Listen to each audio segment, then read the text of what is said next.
আমি আল্লাহ এত একা, আমি আল্লাহ তোরে এত আদর করে বানাইছি, আমি আল্লাহর ছেলে নাই যে আমাকে আব্বু বলে ডাকবে, আমার মেয়ে নাই যে আমাকে আব্বু বলে ডাকবে, আমার স্ত্রী নাই যে আমাকে স্বামী বলে সম্বোধন করবে। আমি আল্লাহ বড় আদর করে বানাইছি মানুষ। একদিন আম্মা জান আব্বা জানের সাথে ঘুমাচ্ছে রাতের বেলা, হঠাৎ বাবায় তাকায় দেখে মা ঘুমায় না, বালিশে মাথা লাগায় গুন গুন গুন গুন করে কান্না করে। আব্বাজান জিজ্ঞাসা করে, বিবি তুমি কেন কান্না করো গভীর রাতে? বলে, আমার কলিজার মধ্যে দাউ দাউ করে আগুন জ্বলতেছে, বিরহের আগুন। বলে, কি বলো? কয়, তোমারে বলিয়া লাভ নাই। কয়, বলো। বলে, আজকে প্রায় একটা সপ্তাহ হয়ে গেছে আমার সন্তান আমারে আম্মু বলে ডাক দেয় না। স্বামী জিজ্ঞাসা করে, বিবি তোমারে তোমার সন্তান আম্মু বলে ডাকে না কেন?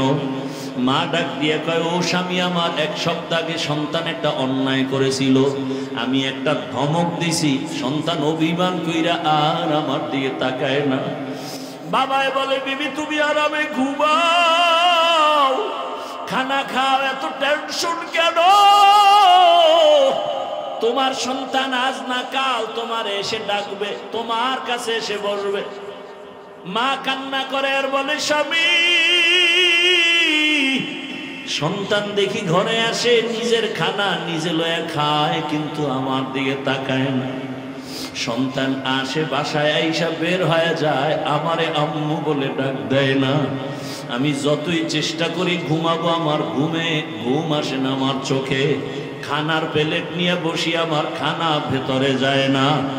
আমার কাছে ঘুমের থেকে, খানার থেকে ওই বাবার আম্মু ডাকে এত মজা। আমার সন্তান আমার একবার আম্মু বলিয়া ডাক দিলে আমার কলিজা ঠান্ডা হয়ে যায়।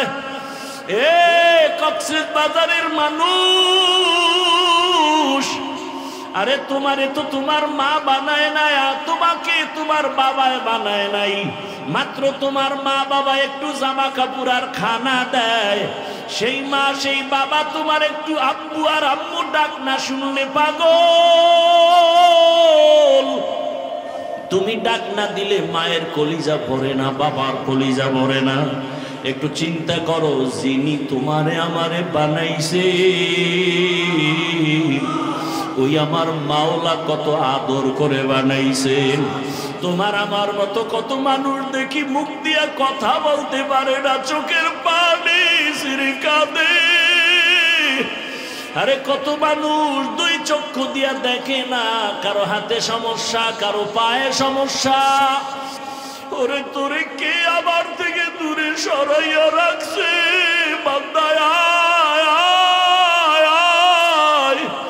আমার রহমতের দরজা দিয়ে তোরে ডাকতেছি, কই যাও? যেদিকেই যাবি জাহান্নামের আগুন।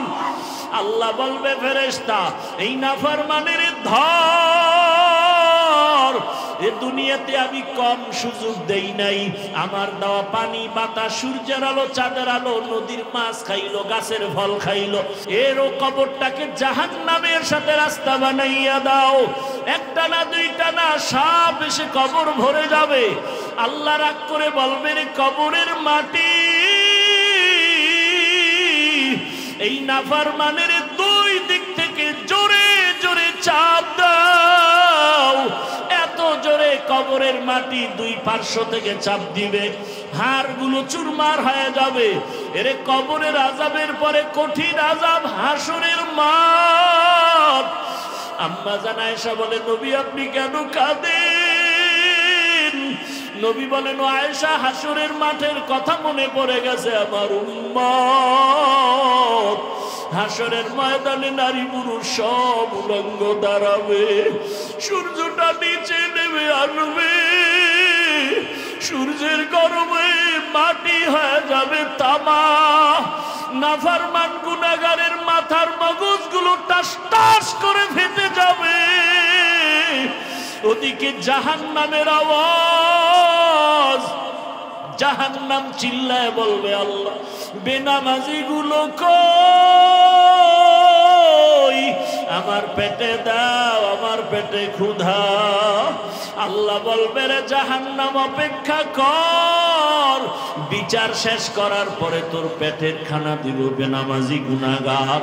জাহান্নামকে ফিরাইয়া রাখা যায় না। আল্লাহ কুদরতি অর্ডার দিবে ৭০,০০০ শিকল গলায় লাগাও, লাগাইয়া ৭০,০০০ ফেরেশতা পেছনে টাইনা ধর। জাহান্নাম সামন থেকে আসলে বিচার করা সম্ভব হবে না। নবী বলেন গুনার কথা স্মরণ করে জাহান্নামের ভয় এক ফোঁটা চোখের পানি সারিয়া দাও। এক ফোঁটা চোখের পানি যদি সারিয়া আমার মাওলাকে ডাকতে পারো, ইয়া আল্লাহ, আমার মতো গুনাহগার এই ময়দানে কেউ নাই। গুনার কারণে আমার হাত না পাক, আমার চোখ না পাক, আমার জিহ্বা না পাক, আমার অন্তর না পাক। মানুষ বলে আমি ভালো, মাওলা তুমি জানো আমি গুনাহগার, জাহান্নামের আসামি। ও মাওলা তুমি আমারে মাফ করিয়া দাও, গুনার কারণে বেজার হইয়া ফিরাইয়া দিও না। রহমতের নবী কাঁদেন, জাহান্নামের শিকল লাগাইয়াও ধরিয়া রাখতে পারবে না। হাসরের মাঠের এমন অবস্থা দেখিয়া নবীরা পর্যন্ত কান্না শুরু করবেন। আদম নবী কাঁদবেন, ঈসা নবী, মুসা নবী, ইব্রাহিম নবী, নূহ পয়গম্বর কান্না করবেন। নিজের চিন্তায় তারা কান্না করে বেকারার হয়ে যাবেন। উম্মতের চিন্তা পর্যন্ত তাদের অন্তরে থাকবে না। জাহান্নামের শিকল দিয়েও ধরে রাখা যখন যাবে না, নবী বলেন আয়েশা তখন আমি আর সহ্য করতে পারবো না, আমিও তখন কান্নায় ভেঙে পড়ে রবের সামনে সিজদায় পড়ে যাব। মুসা নবী নিজের চিন্তায় কাঁদবেন, ঈসা নবী নিজের চিন্তায় কাঁদবেন, আর আমি আল্লাহর সামনে মাকামে মাহমুদে সিজদায় পড়ে কাঁদবো। আমার চিন্তা একবারও করব না, আমি কান্না করব আর একটাই আওয়াজ, আমার উম্মত, আমার উম্মত, আমার উম্মত। ও আল্লাহ আমার উম্মত রে তুমি বাঁচাও, আমার একটা উম্মত যেন জাহান্নামের ভেতরে না যায়। আমার আল্লাহ কুদরতের একটু পানি দিয়া ফেরেশতাকে বলবে জাহান্নামের গায়ে ছিটায় দাও। পানি দেওয়া মাত্র জাহান্নাম পেছন দিকে দৌড়াইতে থাকবে। ফেরেশতারা বলবেন আল্লাহ এই পানিটা কি জমজমের পানি, নাকি আবে হায়াতের পানি, নাকি দুনিয়ার কোন সমুদ্রের পানি, না কাউসারের পানি? আল্লাহ জবান বা কুদরতের আওয়াজ দিবে এটা জমজমের পানিও না, আবে হায়াতের পানিও না, দুনিয়ার কোন সমুদ্রের পানিও না, বৃষ্টির পানিও না। যেই পানিটা জাহান্নামের দেওয়া মাত্র পেছনে ভাগতেছে, যেই জাহান্নামকে শিকল দিয়া ধরে রাখতে পারো না, এই পানি হলো আমার মায়ার নবীর দুনিয়ায় গরিব গুনাহগার উম্মতের চোখের পানি। আমার মায়ার নবীর জাহান্নামের ভয়ে গরিব উম্মতেরা গুনার কথা স্মরণ করে কান্না করেছে। ওই রহমানিয়া মাদ্রাসার সামনে কান্নার আওয়াজ। আরে আল্লাহর মোহাব্বতের বান্দাগুলো জাহান্নামের আযাবের ভয়ে কান্না করেছে। আমি আল্লাহ সেই কুদরতের পানিগুলো জমা করে রেখেছি। ও বাবা চোখে পানি নেই, কপাল বড় খারাপ। আল্লাহ নিজেই কোরআনে বলেন সুম্মা কাসাত কুলুবুকুম মিন বাদি যালিকা ফাহিয়া কাল হিজারা আও আশাদ্দু কাসওয়া ওয়া ইন্না মিনাল হিজারাতি লামা ইয়াতাফাজ্জারু মিনহুল আনহার। আরে আল্লাহর আযাবের ভয়ে, জাহান্নামের ভয়ে পাথর পর্যন্ত কাঁদে। কক্সেস বাজারে ঘুরো, পাহাড় দেখো, কত পাহাড় থেকে ঝর্ণার প্রবাহমান পানি। আল্লাহ পাক কোরআনে বলেন, মুফাসসিরিনে কেরাম লেখেন ওরা পানি দেয় না, আল্লাহর আযাবের ভয়ে কান্না করে নহর প্রবাহিত হচ্ছে। কিছু কিছু পাথর আছে টপ টপ করে পানির ফোঁটা পড়ে, আবার কিছু পাথর আছে কাঁদে না কিন্তু ভয়ে কাঁপতে থাকে, এমন অবস্থা। আজকে এক জায়গায় কালকে আর এক জায়গায় ফাটিয়া যায়। ওরে পাথর যদি জাহান্নামের ভয়ে আর কান্না করতে পারে, তোমার আমার কলবটা কি এতই শক্ত? জাহান্নামের ভয়ে কেন কান্না নাই, চোখে পানি নাই? ও পর্দার আড়ালের মা বোনেরা, আপনার মতো কত মা কত বোন এখনো আছে বেপর্দায় চলে না, নামাজ ছাড়ে না, স্বামীর মাল খেয়ানত করে না, মোবাইলে সময় নষ্ট করে না। এখনো কি তওবা করবেন না? আল্লাহর কাছে মনে মনে তওবা করেন, আর নামাজ ছাড়বেন না, আর বেপর্দায় চলবেন না, স্বামীর মাল খেয়ানত করবেন না, মোবাইলে সময় নষ্ট করবেন না। একটা সন্তানকে আদর্শবান সন্তান বানায় যাবেন, ডাক্তার হোক, বেয়াদব যেন না হয়। সন্তান কোরআন পড়বে, ডাক্তারি করবে, নামাজ পড়বে, মা বাবার জন্য দোয়া করবে, এমন একটা সন্তান দুনিয়ায় ধন্য, আপনার জীবনও ধন্য।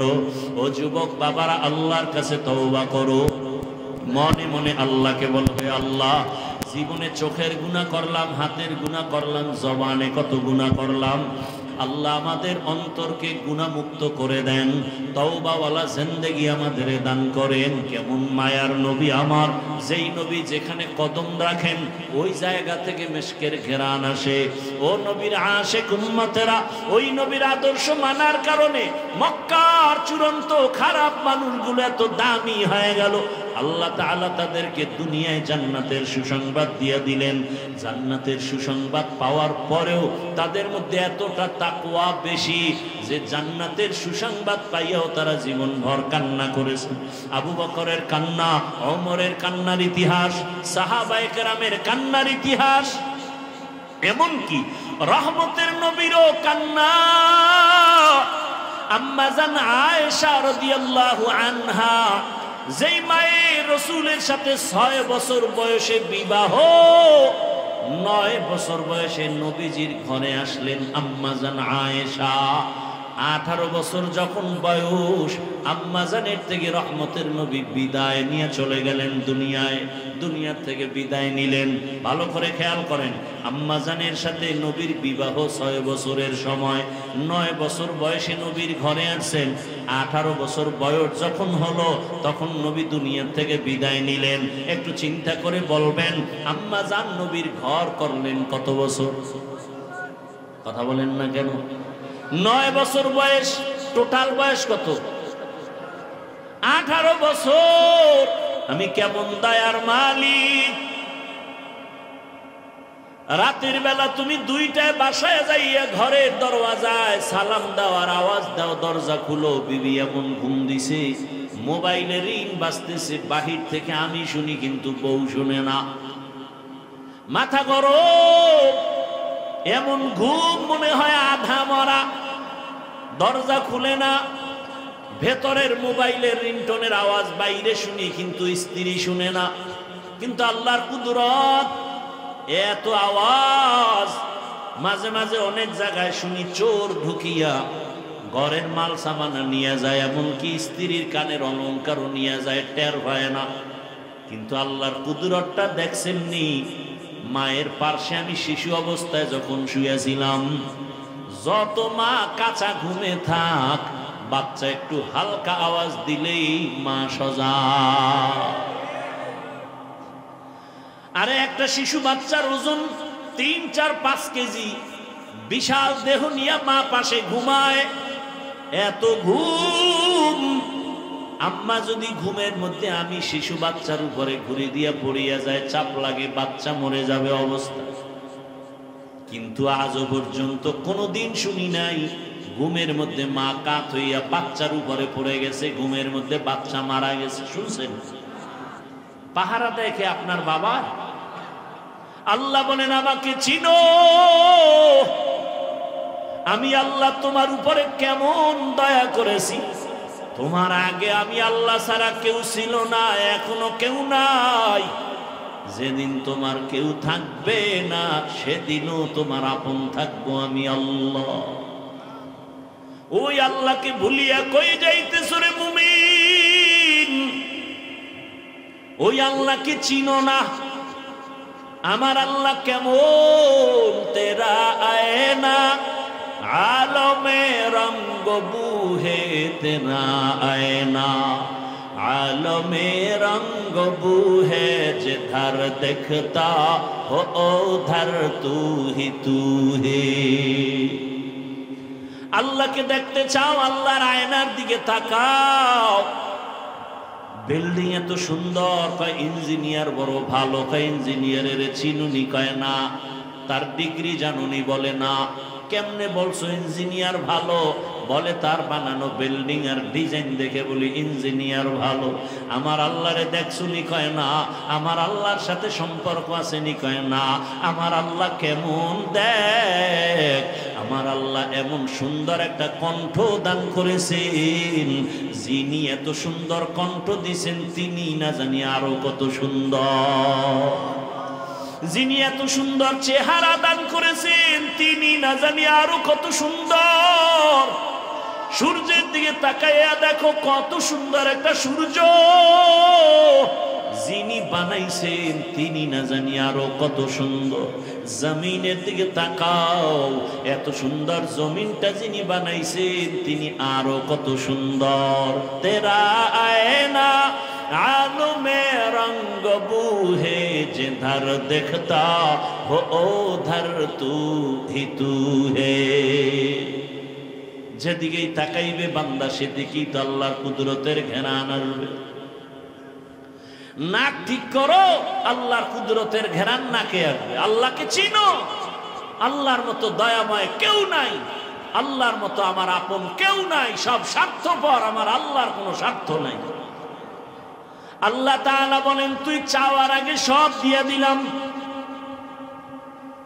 আমি আল্লাহ পাক তোর প্রয়োজন যা সব আমি আগে দিয়েছি। চাওয়ার পরে দেই না, সব দিয়ে দেওয়ার পরেও দরজা খুলে ডাকতেছি, আয় কি লাগবে বল। قل يا عبادي الذين اسرفوا على انفسهم لا تقنطوا من رحمة الله إن الله يغفر الذنوب جميعا إنه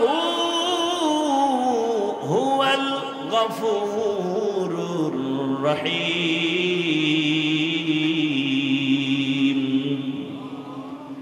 আল্লাহ তাআলা বলেন তোমরা আমার আদরের বান্দা, আসো আমার রহমতের দরজা ছেড়ে কই যাও? আমার দরজা ছাড়া আর কোনো দরওয়াজা নেই। আল্লাহর মুহাব্বতের দরজায় ফিরিয়ে আসো। কি দরকার বলো? নবী বলে একটা জুতার বেলও যদি ছিঁড়া যায় তুমি আল্লাহর কাছে চাও, আমার মালিকের কাছে চাও। মানুষের কাছে চাও, সে মানুষটা তো অভাবী, তোমার অভাব কেমনে পূরণ করবে? ইয়া আইয়ুহান নাস আনতুমুল ফুকারাউ ইলাল্লাহ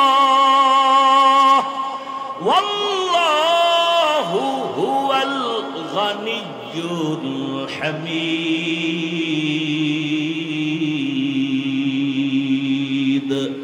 गर तवक्कुल मी कुनी हर सुबह शाम मेरा सनद रिज़्क़ तू अज़ला मकाम जुज़ इबादत निस्ते मक़सूद अज़ज़हा फज़ले उआ मस्ते दर जुमला जहां। एरे नबीर आशिक আমার আল্লাহ এত আপন। দুনিয়াতে আসার সময় দাঁত ছিল না। কোনদিন আব্বা আম্মা বলছিল আল্লাহ একটা বাচ্চা দিলা, দাঁত দিলা না, 3 দিনের মধ্যে দাঁত দাও। আল্লাহ বলেন কোন মা বাবা আমার কাছে আরজি পেশ করে না, প্রয়োজন হয়ে গেল আমি দাঁত দেওয়া শুরু করলাম। আমি আল্লাহ তোরে দাঁত দিছি কেমনে জানুনি? উপরের পাটির দাঁতকে বলছি নিচের দিকে বড় হক, নিচের পাটির দাঁতকে অর্ডার করলাম উপরের দিকে বাড়তে থাক। বাড়তে বাড়তে নিচের দাঁত উপরের দিকে বাড়ে, উপরের দাঁত নিচের দিকে বাড়ে। সময় মতো একটা জায়গায় যাওয়া পর্যন্ত আমি আল্লাহ আবার অর্ডার করলাম স্টপ হয়ে যা, দাঁত আর বাড়ে না। কারণ আমার এই স্টপ যদি না করতাম, উপরের দাঁত যদি নিচের দিকে যাইতেই থাকতো আর নিচের দাঁত উপরে যাইতেই থাকতো, তো ক্রসের চিহ্ন হয়ে যেত। আমি আল্লাহ পাক সময় মতো আবার দাঁতগুলো বাড়া বন্ধ করায় দিলাম। এই দাঁতের পাওয়ার কিন্তু এখন কম, আবার আর তোর পাওয়ারফুল দাঁত লাগবে। তুই এখন গোশত খাইতে পারো না, হাড্ডি খেতে পারো না। এখন তোর পাওয়ারফুল দাঁত দরকার। কোনোদিন মা বাবায় বলে না আল্লাহ এই দাঁত ফালাইয়া, দুর্বল দাঁত ফালাইয়া পাওয়ারওয়ালা দাঁত দাও, বলছে? আল্লাহ বলেন আমি তোরে এত মায়া করে বানাইছি। আমি আল্লাহর ছেলে নাই, মেয়ে নাই, আমি আল্লাহ ওয়াহদাহু লা শারীকা লাহ। আমি আল্লাহ এত একা, আমি আল্লাহ তোরে এত আদর করে বানাইছি। আমি আল্লাহর ছেলে নাই যে আমাকে আব্বু বলে ডাকবে, আমার মেয়ে নাই যে আমাকে আব্বু বলে ডাকবে, আমার স্ত্রী নাই যে আমাকে স্বামী বলে সম্বোধন করবে। আমি আল্লাহ বড় আদর করে বানাইছি মানুষ। আমি আল্লাহ পাক তোরে কথা বলার শক্তি দিলাম, তুই এখন আব্বুকে আব্বু বলে ডাকো, তোর আম্মুকে আব্বু বলে ডাকো। তুই যখন আব্বুকে ডাক দাও বাবার কলিজাটা ঠান্ডা হয়ে যায়। তুই যখন আম্মুরে একটা আম্মুকে ডাক দাও কলিজা ঠান্ডা হয়। এই আল্লাহর বান্দারা, যুবক বাবার একটু নিজের বিবেকরে নাড়া দাও। একদিন আম্মা জান আব্বা জানের সাথে ঘুমাচ্ছে রাতের বেলা, হঠাৎ বাবায় তাকায় দেখে মা ঘুমায় না, বালিশে মাথা লাগায় গুন গুন গুন গুন করে কান্না করে। আব্বাজান জিজ্ঞাসা করে বিবি তুমি কেন কান্না করো গভীর রাতে? বলে আমার কলিজার মধ্যে দাউ দাউ করে আগুন জ্বলতেছে, বিরহের আগুন। বলে কি বলো? কয় তোমারে বলিয়া লাভ নাই। কয় বলো। বলে আজকে প্রায় একটা সপ্তাহ হয়ে গেছে আমার সন্তান আমারে আম্মু বলে ডাক দেয় না। স্বামী জিজ্ঞাসা করে বিবি তোমারে তোমার সন্তান আম্মু বলে ডাকে না কেন? মা ডাক দিয়ে কয় ও স্বামী, আমার এক সপ্তাহ আগে সন্তান একটা অন্যায় করেছিল, আমি একটা ধমক দিছি, সন্তান অভিমান কইরা আর আমার দিকে তাকায় না। বাবায় বলে বিবি তুমি আরামে ঘুমাও, খানা খাও, এত টেনশন কেন? তোমার সন্তান আজ না কাল তোমার এসে ডাকবে, তোমার কাছে এসে বসবে। মা কান্না করে আর বলে স্বামী, সন্তান দেখি ঘরে আসে, নিজের খানা নিজে লয়া খায়, কিন্তু আমার দিকে তাকায় না। সন্তান আসে বাসায় আইসা বের হয়ে যায়, আমারে আম্মু বলে ডাক দেয় না। আমি যতই চেষ্টা করি ঘুমাবো, আমার ঘুম আসে না আমার চোখে। খানার প্লেট নিয়ে বসি, আমার খানা ভেতরে যায় না। আমার কাছে ঘুমের থেকে, খানার থেকে ওই বাবার আম্মু ডাকে এত মজা। আমার সন্তান আমার একবার আম্মু বলিয়া ডাক দিলে আমার কলিজা ঠান্ডা হয়ে যায়। এ কক্সবাজারের মানুষ, আরে তোমারে তো তোমার মা বানায় নাই, তোমাকে তোমার বাবায় বানায় নাই। মাত্র তোমার মা বাবা একটু জামা কাপড় আর খানা দেয়, সেই মা সেই বাবা তোমার একটু আব্বু আর আম্মু ডাক না শুনলে পাগল। তুমি ডাক না দিলে মায়ের কলিজা ভরে না, বাবার কলিজা ভরে না। একটু চিন্তা করো, যিনি তোমারে আমারে বানাইছে ওই আমার মাওলা কত আদর করে বানাইছেন। তোমার আমার মতো কত মানুষ দেখি মুখ দিয়া কথা বলতে পারে না, চোখের পানি ছিঁড়ে কাঁদে। আরে কত মানুষ দুই চক্ষু দিয়া দেখে না, কারো হাতে সমস্যা, কারো পায়ে সমস্যা। আল্লাহ তোমারে আমারে সুন্দর চক্ষু দিলেন, চেহারা দিলেন, হাত দিলেন, পা দিলেন। আল্লাহ এত আদর করে বানাইয়া বলে বান্দা তোরে কথা বলার শক্তি দিলাম, মাকে মা বলে ডাকবি বাধা নাই, বাবাকে বাবা বলে ডাক বাধা নাই। ওরে তোর মা তোর ডাক শুনলে খুশি হয়, তোর বাবায় ডাক শুনলে খুশি হয়। আমি আল্লাহ তো তাকায় থাকি, তোর জিব্বা দিয়া যে কথা বলে জিব্বাটা তো আমি বানাইছি। এই জিব্বা দিয়া কথা বলার শক্তি তো আমি দিছি, তোর মা বাবায় দেয় নাই। তুই আমার দেওয়া জিব্বা দিয়া যখন মাকে ডাকো, বাবাকে ডাকো, আমি আল্লাহ কুদরতের নজর দিয়া তাকায় থাকি। তুই কখনোই মা বাবার ডাকের মাঝে একবার আল্লাহ বলে ডাক দিবি। আমি অপেক্ষায় থাকি রে সন্তান, ওই মা বাবারে ডাকো, বাধা নাই। আমি আল্লাহ কি অন্যায় করলাম, আমার একবারও কেন ডাক দাও না? মা গর্রাকা বিরব্বিকাল কারীম,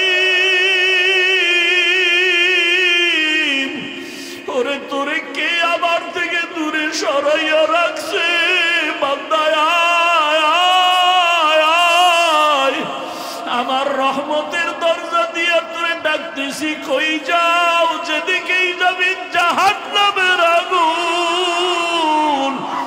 ওরে আমার দরজা, রহমতের দরজা, ফিরিয়া আসরে গোলাম, আমার রহমতের দরজা ছাড়া দরওয়াজা নাই। আমি আল্লাহ তোরে এত আদর করে বানাইছি, একটু ভাবতে থাক আমি আল্লাহকে।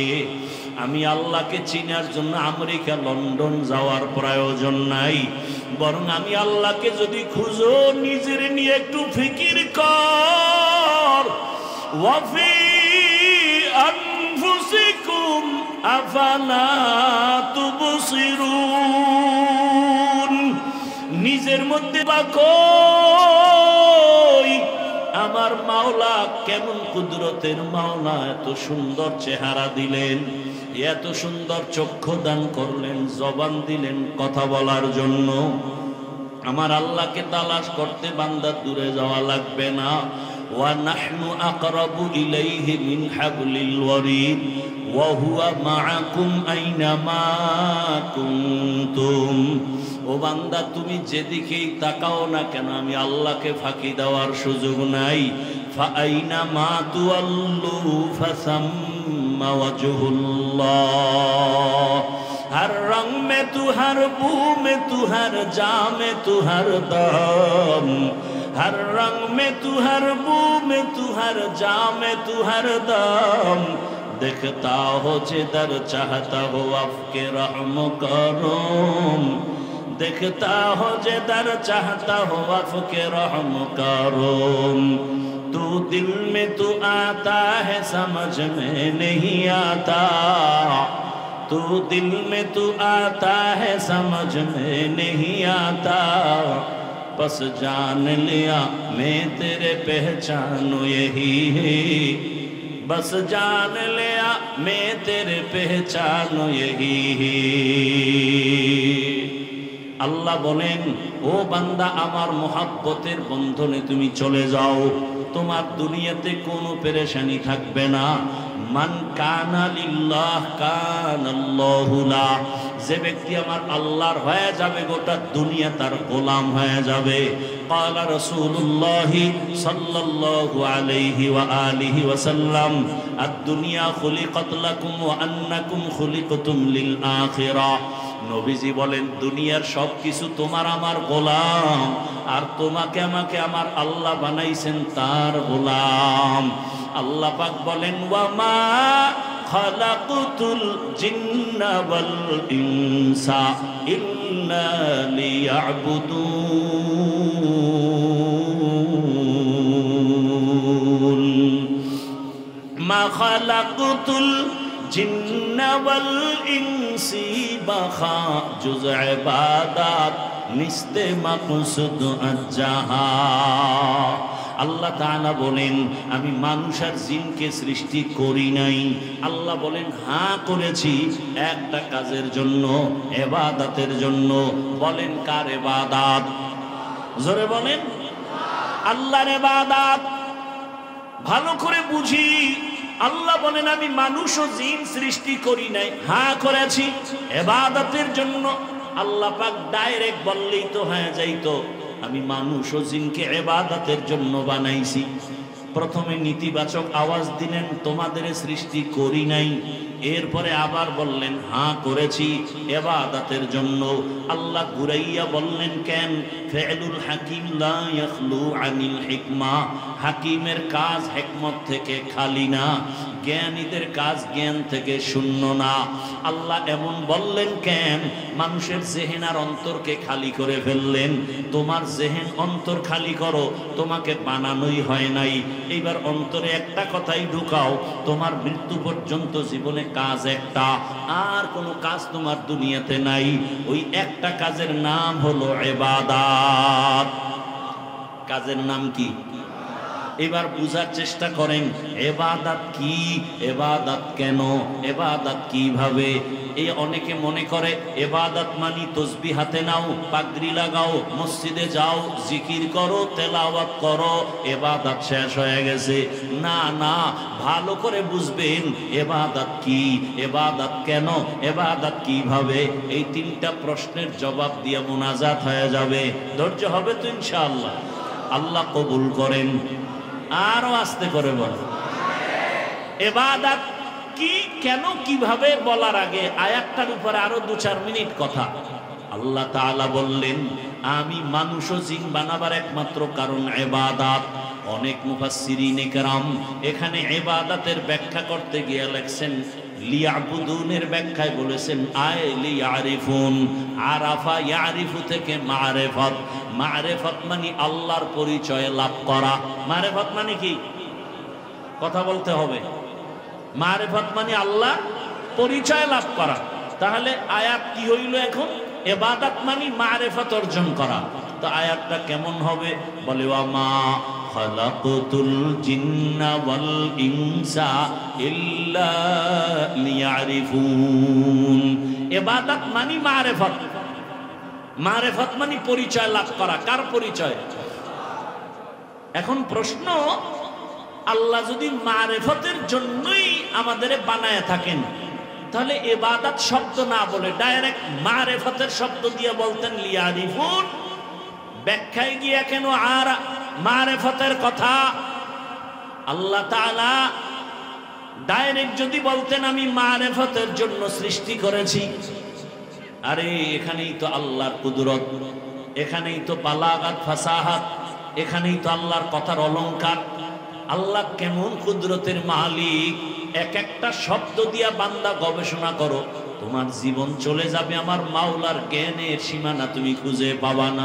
এলমেরা জাজু করদন বেহিসাব খলকেরা দাদন জওয়াবে বাসওয়াব হক নাদারত দোস্তে খলকা জারেরা নিস্তে ই খসলত একে দিনদারেরা।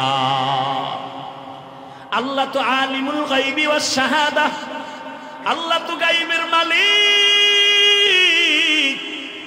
আল্লাহ তো জানতেন আখির নবীর উম্মতের শেষ দিকে অনেক ভেজাল শুরু হয়ে যাবে।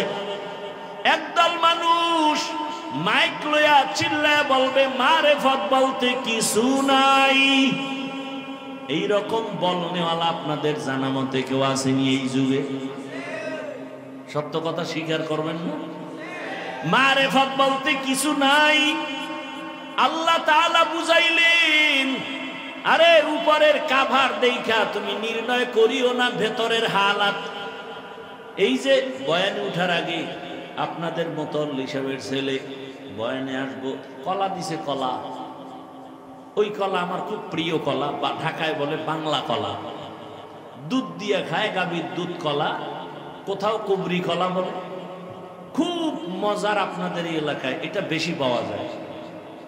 তো আপনারা বাজারে গিয়ে দেখবেন কলা কিনতে গেলে কলার উপরের যেই বাকলটা আছে, কাভারটা আছে, এটা কালো দাগ পরে মনে হয় পচে গেছে, তার মানে ভিতরের অংশ খারাপ। আপনারা কখনো দেখছেন উপরের পুরা কাভারটা কালো পচা, কিন্তু ভেতরটা টোটালটাই ফ্রেশ? দেখেন নাই? তাহলে উপরের কাভার দেখা নির্ণয় করি না ভেতর খারাপ। আরে শুধু কোরআনের তরজমা দিয়ে আল্লাহ পাবি না। আরে শুধু তরজমা দিলেই তো কোরআনের মধু তোমার ভেতরে আসবে না। তুমি যদি মধু খুঁজতে চাও, ব্যাখ্যা খুঁজো, ব্যাখ্যা। তুমি খালি আলহামদুর মধ্যে পাইছো আলা দলিন, গোমরাহ, দলান, দলিন মানে পথভ্রষ্ট। এখন এই তরজমা তুমি যেখানে সেখানে লাগাইলে কপাল ভরে যাবে। কেমনে কয় অদ্দুহা ওয়াল্লাইলি ইযা সাজা মা ওয়াদ্দাআকা রাব্বুকা ওয়া মা ক্বালা ওয়ালাল আখিরাতু খায়রুল লাকা মিনাল উলা ওয়ালা সাওফা ইউতিকা রাব্বুকা ফাতারদা আলাম ইয়াজিদিকা ইয়াতীমান ফাআওয়া ওয়া ওয়াজাদাকা দাল্লান ফাহাদা। আলহামদু সূরার মধ্যে দল্লিন, এখানে দল্লান। দল্লিন, দল্লানের অর্থই হলো গোমরাহ, পথভ্রষ্ট। এখন ওখানে ওয়ালা দল্লিন মানে পথভ্রষ্টতার থেকে আমাকে বাঁচাও। ওই তরজমা যদি অদ্দুহার মধ্যে কও, আমার রসুলকে আল্লাহ পাইছেন পথভ্রষ্ট, আল্লাহ হেদায়াত দিছেন, তোমার ঈমান চলে যাবে, বিয়া করলে বউ তালাকের রাস্তায় চলে যাবে। এই জন্য কোরআনের শুধু তরজমা দিয়া না, তুমি শুধু ইবাদতের অর্থ করলে হবে না। এখানে ব্যাখ্যা মুফাসসিরিনে কেরামরা কি করে গেছেন। আরে মুফাসসিরিনে কেরামদের তরজমা ধরবা কেন? কারণ তাদের তরজমার মূল্য বেশি। কারণ তোমার আমার জবান নাপাক গীবতের কারণে, মিথ্যা বলার কারণে, গালির কারণে, তোমার আমার চক্ষু নাপাক বেগানা দেখার কারণে, তোমার আমার হাত নাপাক অন্তর নাপাক। কিন্তু যারা তাকওয়ার মানদণ্ডে ছিলেন, ইচ্ছা করে গুনাহ করে নাই, গুনাহ হয়ে গেলে তওবা করতেও দেরি করে নাই, এদের ব্যাখ্যা নিবা, জীবনের বন্ধ তালা খুলে যাবে। মুফাসসিরিনে কেরাম তরজমা নিছেন, বলে ইবাদত দিয়ে এখানে উদ্দেশ্য মারিফত। মারিফত তার মানে হলো, যারা বলে মারিফত বলতে কিছু নাই, প্রমাণ হয়ে গেল তারা মূর্খ, ধর্মান্ধ। আল্লাহ পাক এই আয়াতে বুঝায় দিলেন, আমি মারিফতের জন্যই মানুষ বানাইছি। মারিফত মানে পরিচয় লাভ করা। কার পরিচয়? এখানে আরেকটা প্রশ্ন, আরে ভালো করে বুঝেন, আল্লাহ ডাইরেক্ট মারিফত বলেন না, ইবাদত দিয়া কেন বুঝাইছেন? মারিফতের লাইনে আরেক দল আছে, ভণ্ড। আছে না নাই? একদল ভণ্ড যারা মারিফত মানে না, আর একদল ভণ্ড যারা মারিফতের সম্রাট হয়ে বসে আছে, ইবাদত নাই। এরকম নাই? শুধু মারিফতের সম্রাট না, মুজাদ্দিদে জামান, আন্তর্জাতিক বেঈমান। নামাজ নাই, রোজা নাই, তেলাওয়াত নাই, কালেমা নাই, গোসল নাই, কিচ্ছু নাই। আল্লাহ বুঝাই দিয়েছেন ইবাদতের মাধ্যমেই মারিফত। মারিফত যদি অর্জন করতে চাও, ইবাদত ছাড়া মারিফত অর্জন হবে না। শরিয়াতরা মুকদ্দম দারে আকনু, মারিফত আজ শরিয়াত নিসতে বেরু, শরিয়াত হো তরিকত হো তমামি, হकीकत में মুহাম্মদ কি গুলামি। ইবাদত ছাড়া মারিফত হয় না বলে কেমন? ভাই, আমাদের মুরব্বীরা, আমাদের আহলুল্লাহরা উদাহরণ দিয়েছেন, গাভীর দুধের মধ্যে মাখন আসেনি, কথা জানেন? গাভীর দুধের ভেতরে ঘি আসেনি, ছানা। এখন এখানে 20 কেজি দুধ আইনা দিল একটা পাত্রে, আর মাইকে বলে দিলাম, এই এলাকার মানুষ, এই দুধের ভিতরে মাখন আছে, ঘি আছে, ছানা আছে। এক বোকা এসে হাত দিয়া খুঁজতেছে, দেখি পাইনি আধা কেজি। খুঁজতে খুঁজতে খুঁজতে খুঁজতে 24 ঘন্টা পাবে 100 টাকা পাবে। তার মানে দুধের মধ্যে মাখন নাই। বলেন সত্য কথা বলেন, আছে কথাটা কত পার্সেন্ট সত্য? কইতে দেখা যায় না তো। আছে ঠিক, দেখা যায় না। বের করবি কেমনে? মেহনত কর। ঠিক ইবাদতের মধ্যে, শরীয়তের মধ্যে মারিফত আছে, বলে কত পার্সেন্ট সত্য? 1000% সত্য। দেখা যায় না কেন? বলে মেহনত করো। কি মেহনত? বলে তাকওয়ার মেহনত লাগাও। তাকওয়ার মেহনত যখন করবা, তখন দেখবা দুধের মধ্যে মেহনত করো, মেহনত করতে করতে দেখবা মাখন ভেসে উঠেছে। শরীয়তের ময়দানে মেহনত করো, ইবাদতের ময়দানে মেহনত করো, হঠাৎ করে দেখবা মারিফতের দরজা খুলে যাবে। ওয়াল্লাযীনা জাহাদু ফীনা লানাহদিয়ান্নাহুম সুবুলানা ওয়া ইন্নাল্লাহা লামাআল মুহসিনিন।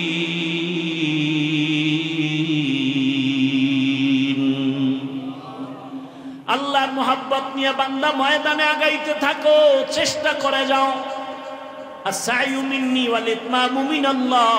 চেষ্টা যদি করার মতো করতে পারো তাকওয়ার লাইনে, দেখবা আল্লাহ একটা রাস্তা খুলবেন না, সুবুলানা আই তুরুকানা, অনেক রাস্তা খুলে দিবেন। রাস্তা একটা না, অনেক।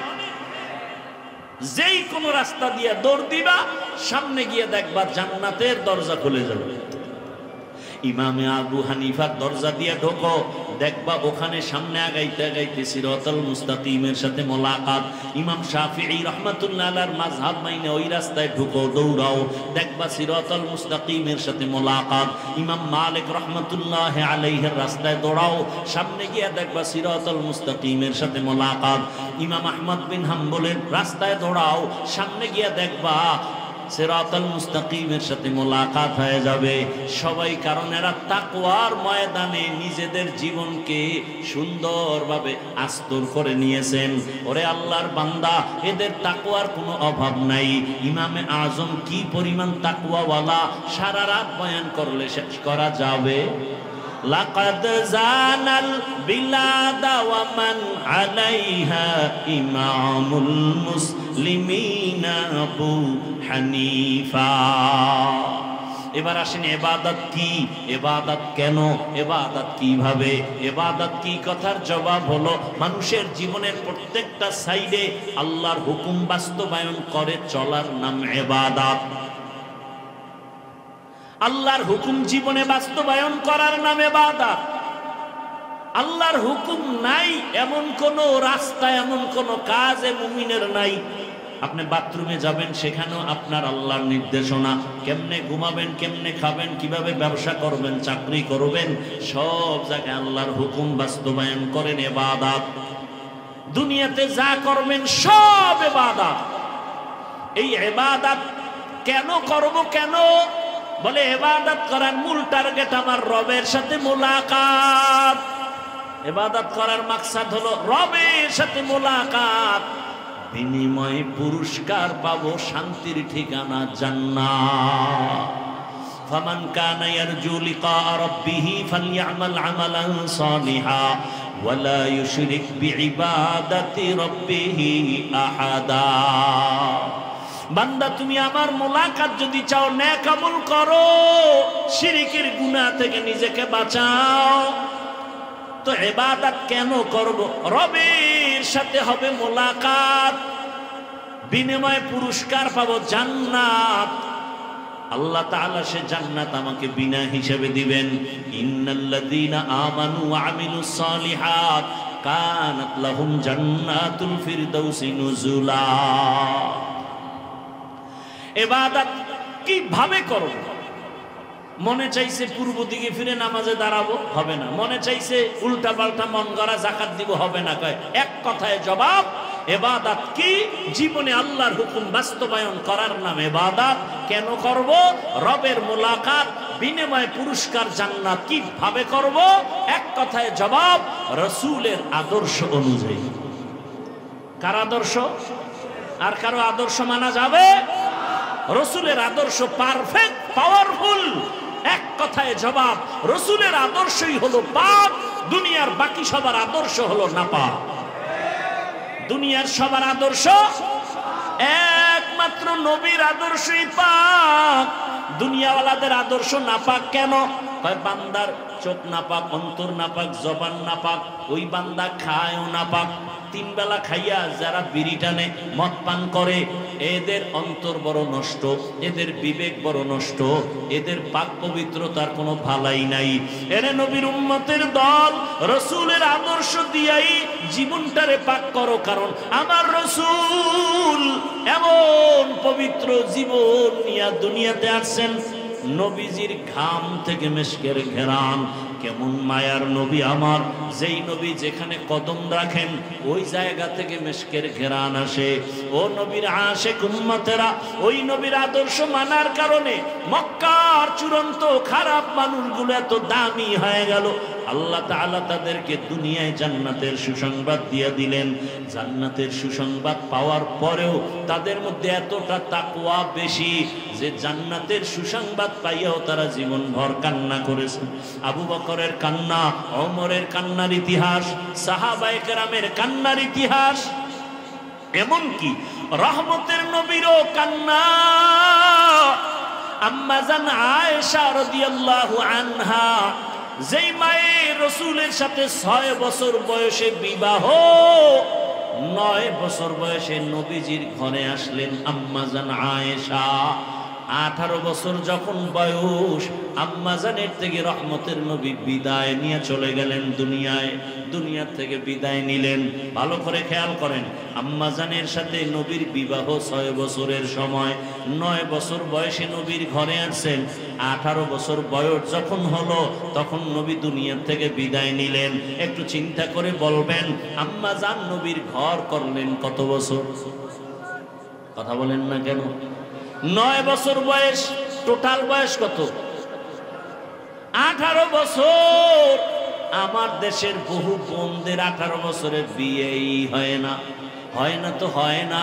আবার লবণের সেটা কাটা খায়ের মধ্যে একদল আবার আইন কইরা কয় বাল্য বিবাহ চলবে না। বলে না, বলে না? আরে বাল্য বিবাহ চলবে না, ও আইনদা তারা তো কি চলবে? আমার সোনার বাংলায় কয় আকাম চলবে, আকাম। বিবাহ চলবে না, আকাম চালাও। আরে আকাম কেমনে করব? কয় বই বাইর করিয়া ক্লাসে ক্লাসে দিতেছি, দেখ আকাম কেমনে করবি, একটা মেয়ে কেমনে বালেগা হবে, একটা ছেলে কখন বালেগ হবে, কি সিস্টেম হবে তার, এগুলো লেখা লেখা বইয়ের মধ্যে শিখাইবে। এই শিক্ষানীতি দিয়া এই জাতি জাহান্নামে যাবে, জান্নাত পাবে না।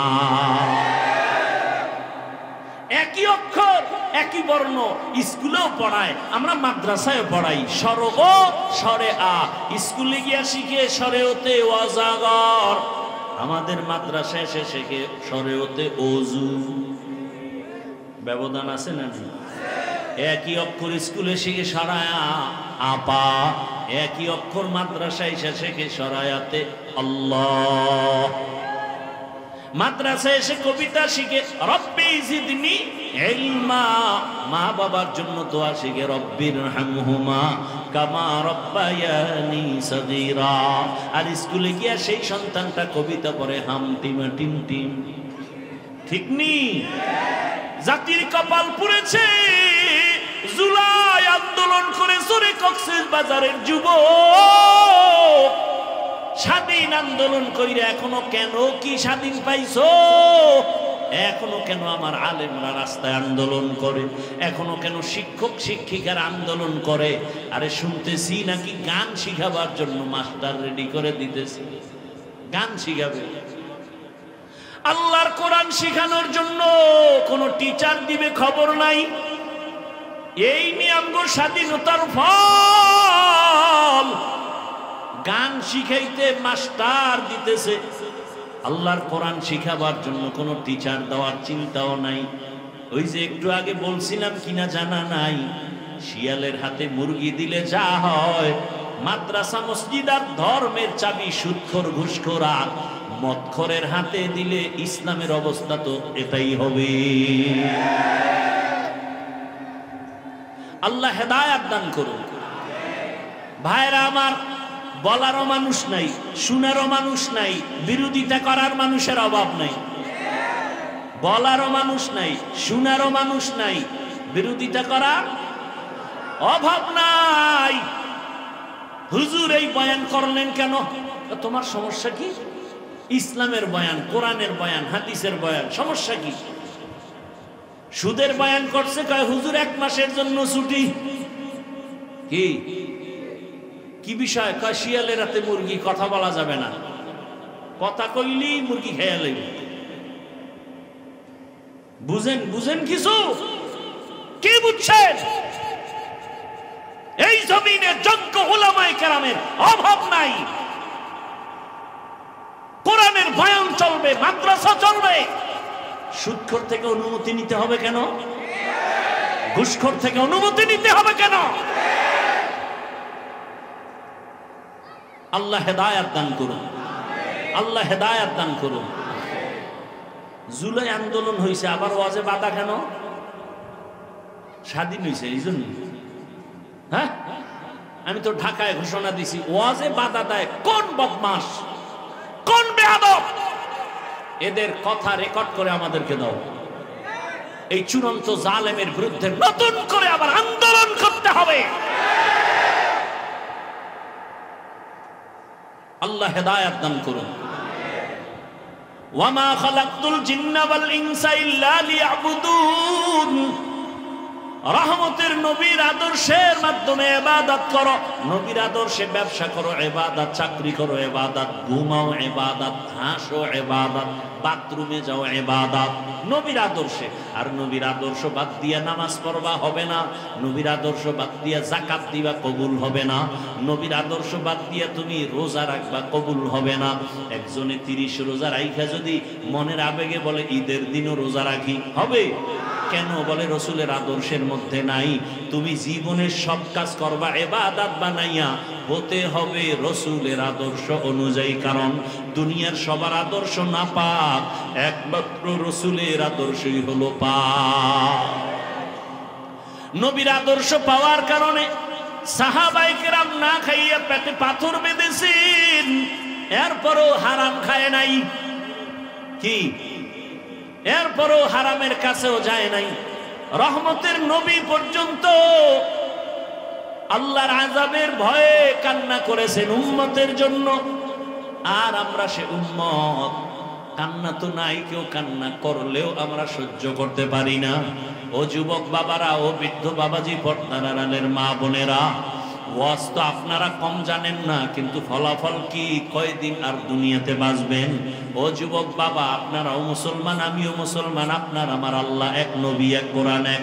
এরপরও কেন আপনাকে নামাজের জন্য বুঝাতে হয়, রোজার জন্য বয়ান দিতে হয়? বয়ানের পরেও কেন নামাজ পড়তে চান না? বলেন, আপনারা ভুলে আছেন নাকি আমরা ভুলে আছি? আমরা যদি ভুলে থাকি বলেন, বুঝায় দেন, নামাজ ছেড়ে দেই, দাড়ি কেটে ফেলি। আর যদি বলেন না আমরা সঠিক আছি, আমি আপনাদেরকে রাগ করে কিছু বলবো না, বরং মহব্বতে বলবো। পা দুটো যদি আগায় দেন, আমি পায়ে হাত রেখে বলি, আর নামাজ ছাড়িয়েন না। আপনার মতো কত যুবক এই সমাজে এখনো আছে, জেনারেল লাইনে পড়িয়াও নামাজ ছাড়ে না। নাই? র্যাব, আর্মি, পুলিশ, বিডিআরের চাকরি করে নামাজ পড়ে, পর্দা করে। আপনার মতো কত যুবক রাস্তায় গাড়ি চালায়, নামাজ ছাড়ে না। নদীতে মাছ ধরিয়াও নামাজ পড়ে। বলেন, আপনি কেন পারেন না? আপনার কপালে কার বরদোয়া লাগছে মনে হয়? না হয় আপনি কেন পারবেন না? আপনার মতো যুবক র্যাব, আর্মি, পুলিশ, বিডিআরের চাকরি করে, ডাক্তার, প্রফেসর, ইঞ্জিনিয়ার, 5 ওয়াক্ত নামাজ আদায় করে। বলেন, আপনি কেন পারেন না? আপনার মতো যুবক জেনারেল লাইনে থাকিয়া ডিসি, এসপির চাকরি করে নামাজ পড়ে, পুলিশের চাকরি করে নামাজ পড়ে। আপনি কেন পারবেন না? মাছ ধরে নামাজ পড়ে, কৃষি কাজ করে, শ্রমিকের কাজ করে, নামাজ আদায় করে।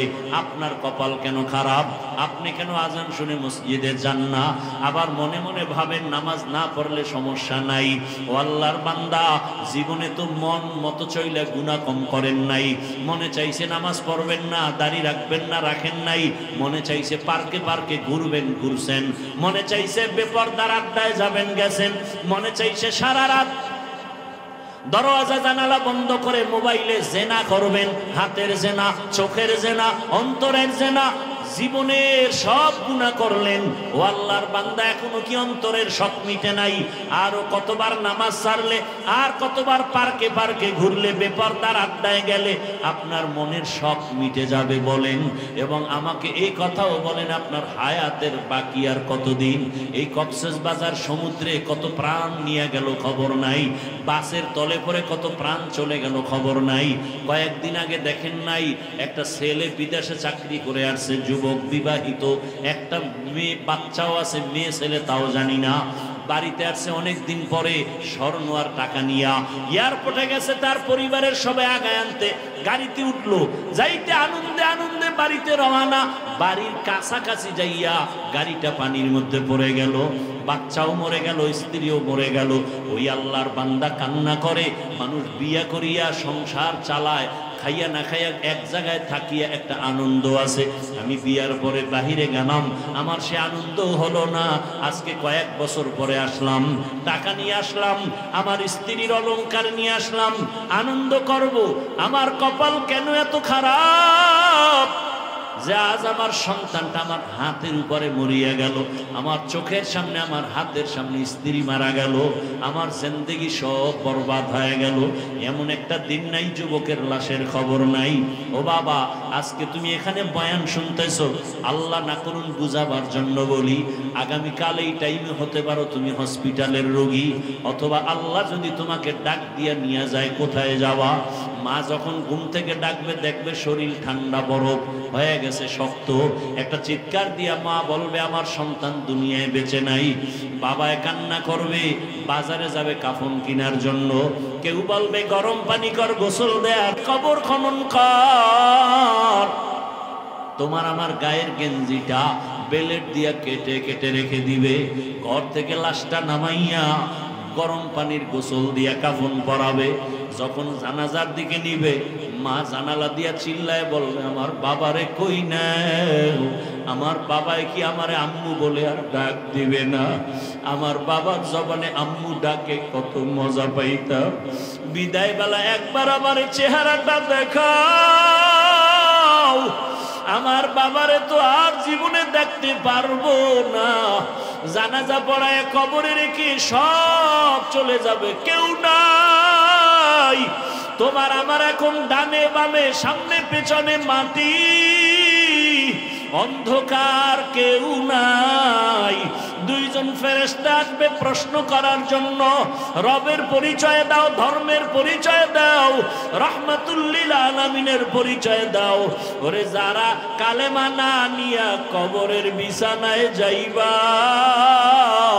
নামাজের আমল নাই, রোজার আমল নাই, এমন বেনামাজি বলবে হা হা লা আদরি, আফসোস আমি কিছুই বলতে পারি না। আমার রবের চিনি না, ইসলাম চিনি না, রহমতের নবীরে চিনি না। নবী বলেন সাথে সাথে আমার আল্লাহর কুদরতের আওয়াজ। আল্লাহ বলবে ফেরেশতা এই নাফরমানের ধর। এ দুনিয়াতে আমি কম সুযোগ দেই নাই। আমার দেওয়া পানি, বাতাস, সূর্যের আলো, চাঁদের আলো, নদীর মাছ খাইলো, গাছের ফল খাইলো, আমি আল্লাহর হুকুম মানে নাই। আলেম ওলামাদের বিরোধিতা করত, নিজেও দাড়ি রাখে নাই, অন্যের দাড়ি রাখতো, তাও সহ্য করতে পারে নাই। নিজেও নামাজ পড়ে নাই, অন্য নামাজ পড়ে তাও পছন্দ করে নাই। আল্লাহ পাক রাগান্বিত হইয়া আওয়াজ দিবে, এরও কবরটাকে জাহান্নামের সাথে রাস্তা বানাইয়া দাও। একটা না দুইটা না, সব এসে কবর ভরে যাবে। আল্লাহ রাগ করে বলবেন কবরের মাটি এই নাফরমানের দুই দিক থেকে জোরে জোরে চাপ দাও। এত জোরে কবরের মাটি দুই পার্শ্ব থেকে চাপ দিবে, হাড়গুলো চুরমার হয়ে যাবে। এরে কবরের আযাবের পরে কঠিন আযাব হাসরের মাঠ। যেই হাসরের মাঠে নবী স্মরণ করে হাসরের কথা কান্না করে। আম্মা জান আয়েশা বলে নবী আপনি কেন কাঁদেন? নবী বলেন ও আয়েশা হাসরের মাঠের কথা মনে পড়ে গেছে আমার উম্মত। হাসরের ময়দানে নারী পুরুষ সব উলঙ্গ দাঁড়াবে, সূর্যটা নিচে নেমে আসবে, সূর্যের গরমে মাটি হয়ে যাবে তামা। নাফরমান গুনাহগারের মাথার মগজগুলো টাস টাস করে ফেটে যাবে। ওদিকে জাহান্নামের আওয়াজ, জাহান্নাম চিল্লায় বলবে আল্লাহ বেনামাজি গুলো কই, আমার পেটে দাও, আমার পেটে ক্ষুধা। আল্লাহ বলবে রে জাহান্নাম অপেক্ষা কর, বিচার শেষ করার পরে তোর পেটের খানা দিব বেনামাজি গুনাহগার। জাহান্নামকে ফিরাইয়া রাখা যায় না। আল্লাহ কুদরতি অর্ডার দিবে ৭০,০০০ শিকল গলায় লাগাও, লাগাইয়া ৭০,০০০ ফেরেশতা পেছনে টাইনা ধর। জাহান্নাম সামনে দিকে আসলে বিচার করা সম্ভব হবে না। নবী বলেন গুনার কথা স্মরণ করে জাহান্নামের ভয় এক ফোঁটা চোখের পানি সারিয়া দাও। এক ফোঁটা চোখের পানি যদি সারিয়া আমার মাওলাকে ডাকতে পারো, ইয়া আল্লাহ আমার মতো গুনাহগার এই ময়দানে কেউ নাই। গুনার কারণে আমার হাত না পাক, আমার চোখ না পাক, আমার জিহ্বা না পাক, আমার অন্তর না পাক। মানুষ বলে আমি ভালো, মাওলা তুমি জানো আমি গুনাহগার, জাহান্নামের আসামি। ও মাওলা তুমি আমারে মাফ করিয়া দাও, গুনার কারণে বেজার হইয়া ফিরাইয়া দিও না। রহমতের নবী কাঁদেন, জাহান্নামের শিকল লাগাইয়াও ধরিয়া রাখতে পারবে না। হাসরের মাঠের এমন অবস্থা দেখিয়া নবীরা পর্যন্ত কান্না শুরু করবেন। আদম নবী কাঁদবেন, ঈসা নবী, মুসা নবী, ইব্রাহিম নবী, নূহ পয়গম্বর কান্না করবেন। নিজের চিন্তায় তারা কান্না করে বেকারার হয়ে যাবেন। উম্মতের চিন্তা পর্যন্ত তাদের অন্তরে থাকবে না। জাহান্নামের শিকল দিয়েও ধরে রাখা যখন যাবে না, নবী বলেন আয়েশা, তখন আমি আর সহ্য করতে পারবো না, আমিও তখন কান্নায় ভেঙে পড়ে রবের সামনে সিজদায় পড়ে যাব। মুসা নবী নিজের চিন্তায় কাঁদবেন, ঈসা নবী নিজের চিন্তায় কাঁদবেন, আর আমি আল্লাহর সামনে মাকামে মাহমুদে সিজদায় পড়ে কাঁদবো। আমার চিন্তা একবারও করব না, আমি কান্না করব আর একটাই আওয়াজ, আমার উম্মত, আমার উম্মত, আমার উম্মত। ও আল্লাহ, আমার উম্মত রে তুমি বাঁচাও, আমার একটা উম্মত যেন জাহান্নামের ভেতরে না যায়। আমার আল্লাহ কুদরতের একটু পানি দিয়া ফেরেশতাকে বলবে জাহান্নামের গায়ে ছিটায় দাও। পানি দেওয়া মাত্র জাহান্নাম পেছন দিকে দৌড়াইতে থাকবে। ফেরেশতারা বলবেন আল্লাহ, এই পানিটা কি জমজমের পানি, নাকি আবে হায়াতের পানি, নাকি দুনিয়ার কোন সমুদ্রের পানি, না কাউসারের পানি? আল্লাহ জবান বকুদরতের আওয়াজ দিবে, এটা জমজমের পানিও না, বেহায়াতের পানিও না, দুনিয়ার কোনো সমুদ্রের পানিও না, বৃষ্টির পানিও না। যেই পানিটা জাহান্নামের দেওয়া মাত্র পেছনে ভাগতেছে, যেই জাহান্নামকে শিকল দিয়া ধরে রাখতে পারো না, এই পানি হলো আমার মায়ার নবীর দুনিয়ায় গরিব গুনাহগার উম্মতের চোখের পানি। আমার মায়ার নবীর জাহান্নামের ভয়ে গরিব উম্মতেরা গুনার কথা স্মরণ করে কান্না করেছে।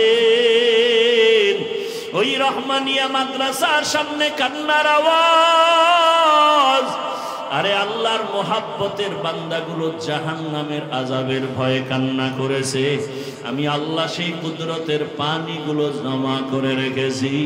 ও বাবা, চোখে পানি নেই, কপাল বড় খারাপ। আল্লাহ নিজেই কোরআনে বলেন সুম্মা কাসাত কুলুবুকুম মিন বাদি যালিকা ফাহিয়া কাল হিজারা আও আশাদ্দু কাসওয়া ওয়া ইন্না মিনাল হিজারাতি লামা ইয়াতাফাজ্জারু মিনহুল আনহার। আরে আল্লাহর আযাবের ভয়ে, জাহান্নামের ভয়ে পাথর পর্যন্ত কাঁদে। কক্সেস বাজারে ঘুরো, পাহাড় দেখো, কত পাহাড় থেকে ঝর্ণার প্রবাহমান পানি। আল্লাহ পাক কোরআনে বলেন, মুফাসসিরিনে কেরাম লেখেন, ওরা পানি দেয় না, আল্লাহর আযাবের ভয়ে কান্না করে নহর প্রবাহিত হচ্ছে।